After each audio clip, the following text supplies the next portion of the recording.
Good morrow, my flower. It's good to see you up and about.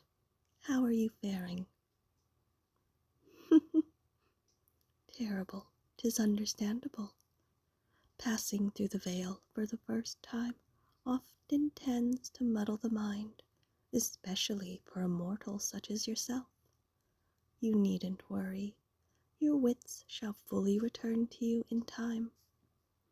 Won't you join me for some tea? You must be hungry. 'Tis impossible for your kind to go without sustenance for long, after all. Why so hesitant, my flower? What, do you think me a spider, lying in wait until my prey steps close enough to strike? Fear not, my dear. I don't bite, at least not in this form. Come now, if this is an act of defiance, there's little sense in it. Join me, and perhaps I can answer some of those questions that are clamoring within you like the wretched Sunday bells. Be not afeard.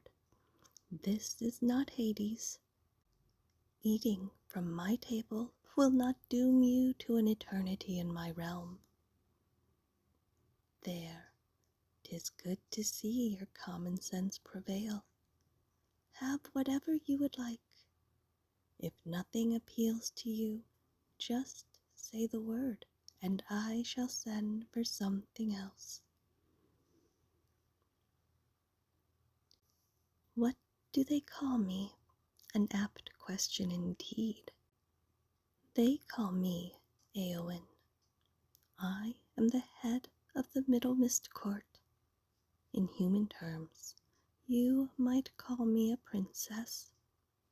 And to answer what would doubtlessly be your next question, we are currently at my manor, in my realm. Look out those windows. Yes, go on, peer through the glass. Can you see it? Yes, 'tis the very same rose garden where we met yestereve. Not quite. You wouldn't be transported here simply by stepping inside a portal, if that's what you're thinking. After all, you visited the garden quite a few times yourself without leaving the mortal realm, did you not? No, 'tis more akin to a snare than a portal. Sometimes humans are lucky enough to slip in and out unnoticed, but when they have the misfortune to trip the snare or else alert the hunter, then before they know it, they've fallen through the crack in the curtain, only to awaken here. So quick do bright things come to confusion. Ah, now you are different, my dear. Rarely do I cross into the mortal realm, but I needed to see for myself whether you truly were what you seemed before any magic took hold. I had noticed the changes in my garden, you see, changes stemming from the other side. Suddenly the weeds were fewer, the soil was treated, spent blooms were removed, new rose bushes appeared, young and proud, a mortal variety. I hardly dared to let myself believe that a mortal might be caring for my garden. You can only imagine my joy when I found that it was true. Most humans that we catch these days are not but sanctimonious pirates, focused only on subjugating the land and its kin. But you, my flower, you are not a pirate, but a steward, one willing to give, to care for the earth, instead of merely taking. as soon as you proved your intentions to me back in the garden, I knew I'd found the one worthy to stand beside me for all eternity. Yes, my dear, I speak of marriage. I wish for you to be my groom. You will be my consort, my confidant, my lover. Or, if you prefer your human terms, my prince.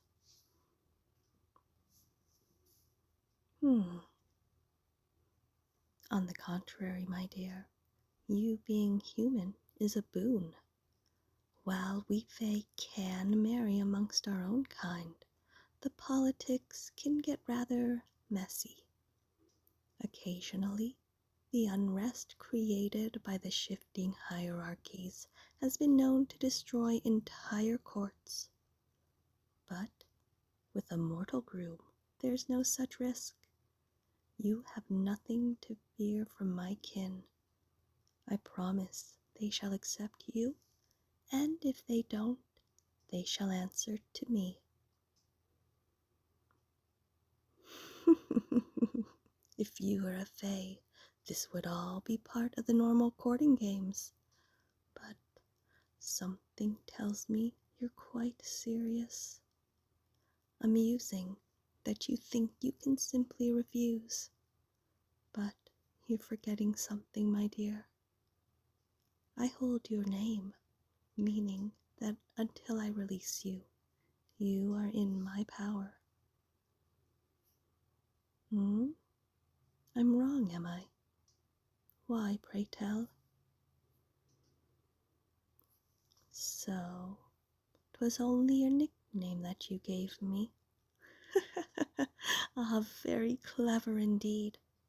True, a nickname has but a fraction of a given name's power.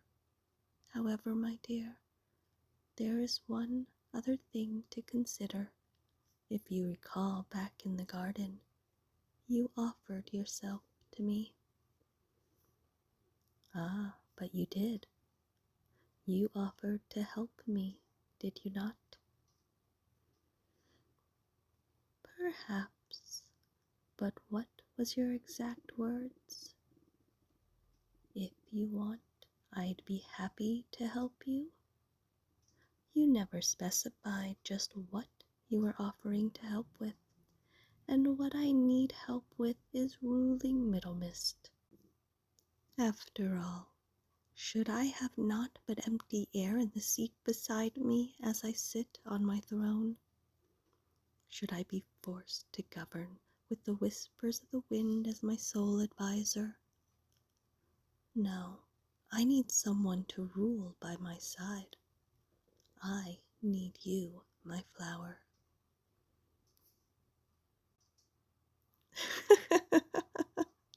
A brave attempt. 'Tis true, according to our laws, you can't get something for nothing. However, you already told me that you needed nothing in return. Don't you remember? You willingly gave up the chance to receive payment, meaning you can demand nothing from me, my dear. Look at you. I can practically hear your mind scrambling like a trapped rabbit, clawing desperately for a way out. You are clever, my dear, astonishingly so for a mortal. But you will not be able to outsmart me. Albeit unintentionally, you offered yourself to me, and I accepted. The bargain is struck, and it cannot be undone. Put it down, my dear. Even if that little butter knife could hurt me, I must warn you, my kin and I do not look kindly upon violent displays. Put it down, now.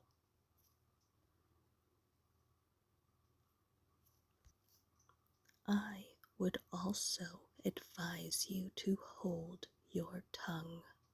Such words are more fitting for a viper then for my future groom.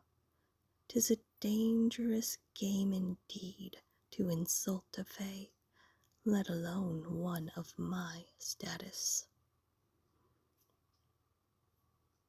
Oh no, my flower, 'tis not you I will punish.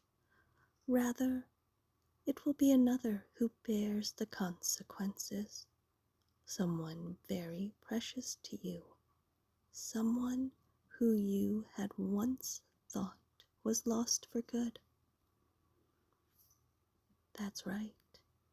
You weren't the only one to wander into my garden, my dear. Your miscreant of a brother came first, along with his witless friends.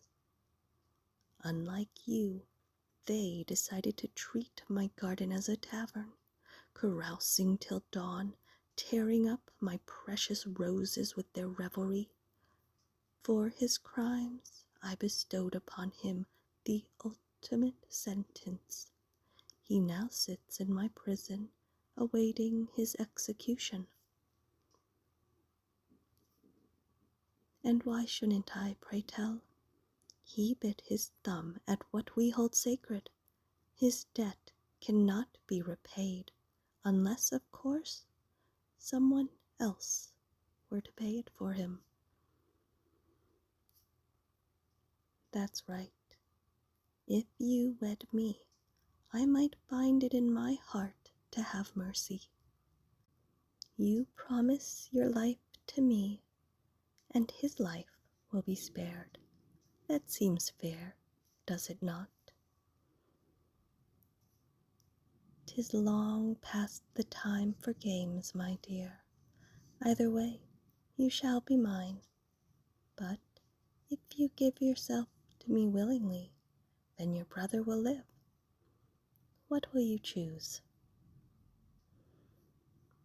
I am many things, my dear, but I am not a liar. 'Tis both the blessing and the curse of the Fae. We cannot lie. Should we try, our voices fail us. Nor do my words hide a trap. I swear on my first bloom I will send him back to the mortal realm, alive and well, if you agree to my bargain. Now, 'tis time, my flower.